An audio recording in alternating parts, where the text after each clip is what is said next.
Hello there. My name's John Chandra. Good evening and welcome to John's Very Serious Show, where John talks about very serious books. This week we'll be talking about Going After Cacciato by Tim O'Brien. Going After Cacciato is about a squad of soldiers in Vietnam and their journey to hunt down an AWOL soldier by the name of Cacciato. But the adventure comes with a twist. It all takes place within the mind of one soldier named Paul Berlin.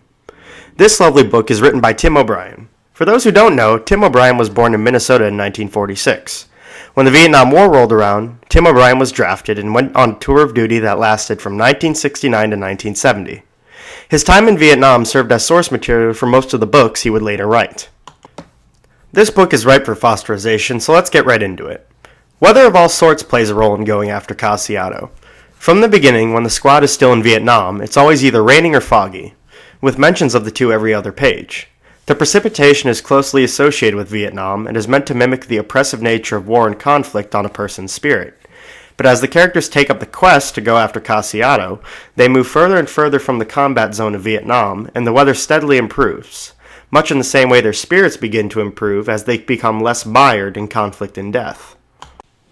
And let's not forget the travel aspect of this book. The soldiers chase Cacciato across 8,600 miles of varied terrain, so I'll be darned if geography doesn't come up. Obviously, the Vietnam War happens in, Vietnam. So naturally, it's a nucleus of death and violence. Vietnam is a heart of darkness, so to speak, being a place in which the dark side of man makes itself known as atrocities of all kinds are carried out. But as Cacciato practically leads them out of Vietnam, they leave the evil behind, or try to at least. The closer they get to Paris, which represents an ideal, the idea of peace and the good in humanity, the more we see the good in the characters, and there gets to be less and less death and violence and general evil. Of course, there are some obstacles along the way, like massive pitfalls and very irate Afghan police, but there are always such things in pursuit of a higher calling. Now, I wasn't going to talk about Cacciato's Christ figure, but I think we need to. I mean, his name is on the front of the book. Right, so from the beginning, Cacciato is described as very childlike.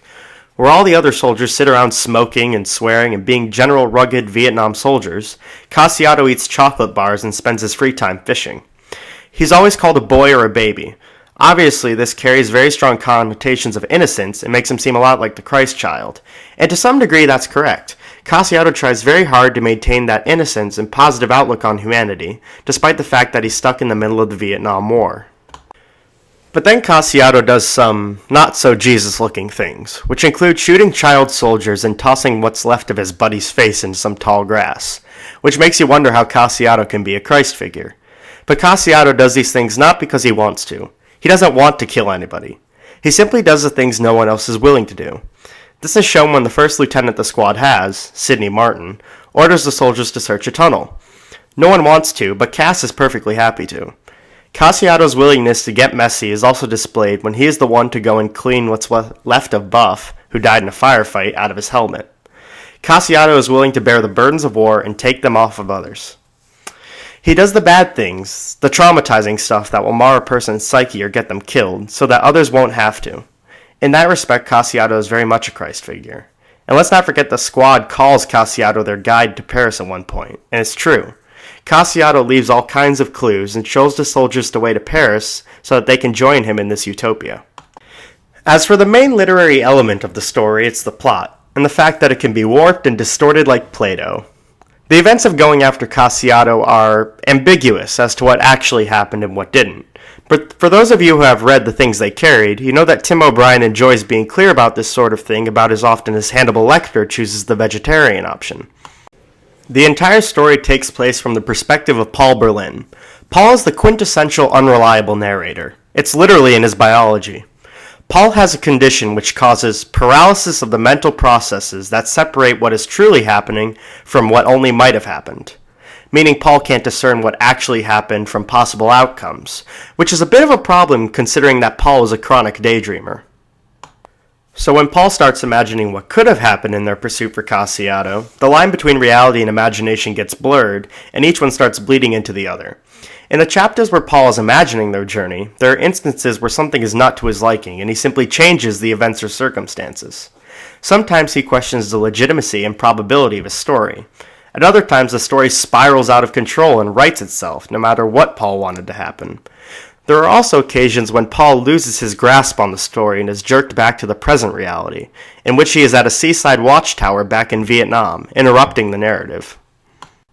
This makes for a very convoluted, albeit interesting narrative that gives us a glimpse into Tim O'Brien's mind and his thoughts on his own writing. He sees all of his stories that aren't strictly autobiographical as possibilities, as things that could have happened but didn't. And the way Paul Berling questions himself and alters his imagined quest shows us how O'Brien questions himself and alters his own work, i.e., this book. On a literary scale, I give this book a comfortable spot at 7.5. This is one of those books that has barrels to offer, from political criticism to insight on a writer's creative process.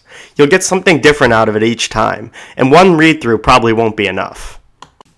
In terms of readability, this book earns an 8. I found the book insanely interesting. With a cast of engaging characters and exotic locales that change with every chapter, there's always something to keep you interested and make you want to read on. Granted, the events are sometimes presented out of order and the line between what's real and what isn't gets blurred, but part of the fun of this book is figuring all of that out. Also, there are car chases. What more could you want?